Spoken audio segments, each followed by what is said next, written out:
La reine Sylvia, reine de l'ancien royaume du Dahomey et femme du roi Corioor. La reine aimait faire un tour chaque soir près de la frontière pour profiter d'un bel air, contempler les nuages et admirer le coucher du soleil. Elle aimait s'asseoir au bord de la rivière. C'était son endroit préféré. L'eau était calme, l'air frais, et le murmure du courant lui apportait une profonde paix intérieure.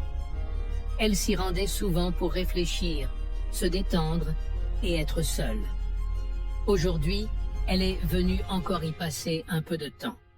Mais son ventre est déjà énorme. Elle était enceinte de 9 mois et l'enfant pouvait naître d'un moment à l'autre. Assise au bord de la rivière, profitant de cette tranquillité, elle fut soudain prise d'une douleur aiguë. Son cœur s'emballa. Elle serra son ventre et poussa un cri. « Oh non, le bébé arrive !» hurla-t-elle, espérant que quelqu'un l'entendrait. « À l'aide !» cria-t-elle encore, mais personne ne vint.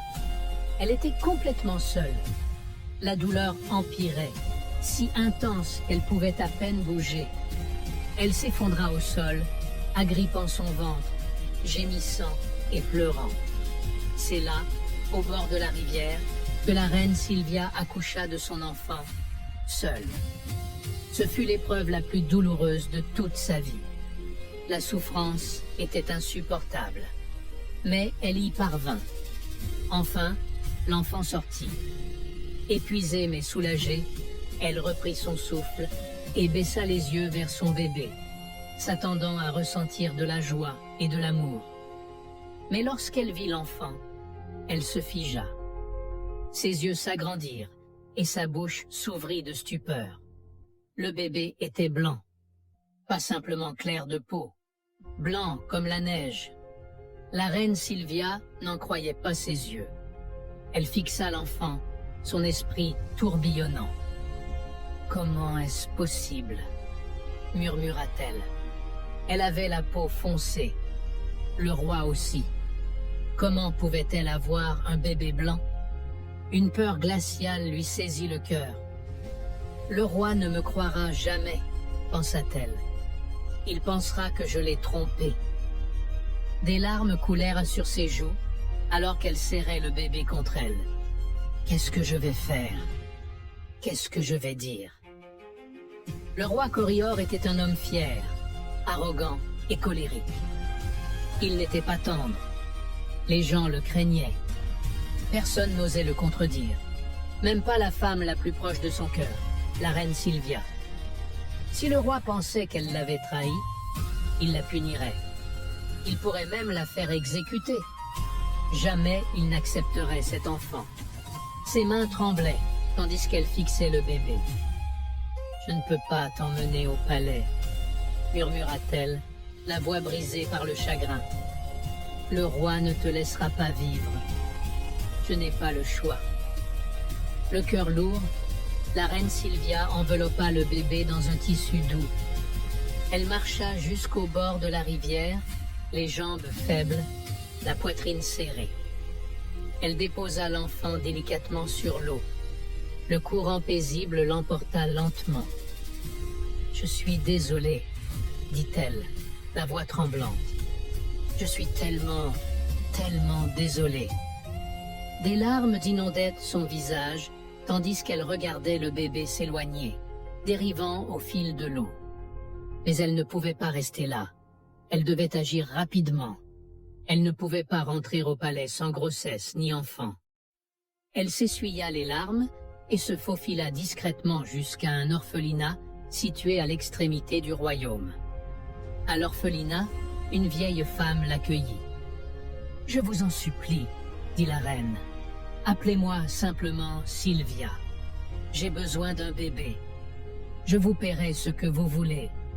Mais vous devez me promettre de ne jamais dire à quiconque que je suis venue ici. » La vieille femme, les yeux emplis de bonté, lui tendit un bébé garçon. Il était en parfaite santé, à la peau foncée et magnifique. La reine Sylvia le prit dans ses bras avec soulagement. Elle remercia chaleureusement la vieille femme insista pour qu'elle garde le secret, puis repartit rapidement. Lorsqu'elle revint au palais avec l'enfant, ce fut la fête. Les serviteurs applaudirent, les gens chantèrent, et le roi sourit fièrement. Tout le monde était heureux. L'enfant fut nommé Coco. Mais la reine Sylvia, elle, ne l'était pas.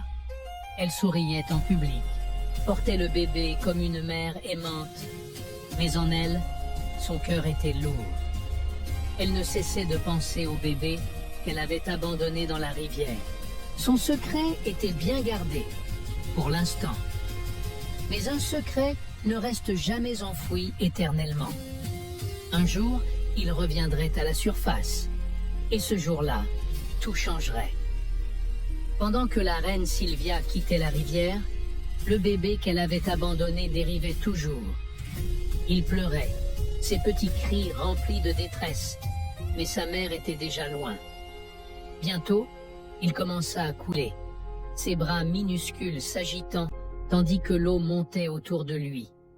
Soudain, une silhouette surgit dans l'eau. C'était une sirène. Elle s'appelait Reine Alika, souveraine sage et puissante du royaume des sirènes. En voyant le bébé sombrer, elle nagea à toute vitesse pour le sauver. Sa longue queue brillante scintillait tandis qu'elle fendait les eaux. Elle attrapa le bébé juste à temps. « Qui aurait pu laisser un si bel enfant ici ?» demanda-t-elle à voix haute. Elle scruta les berges, espérant apercevoir la mer. Mais il n'y avait personne. Le bébé pleurait toujours dans ses bras, ses petites mains tendues. Reine Alika soupira. « Puisque personne n'est là, je t'emmène avec moi, dit-elle.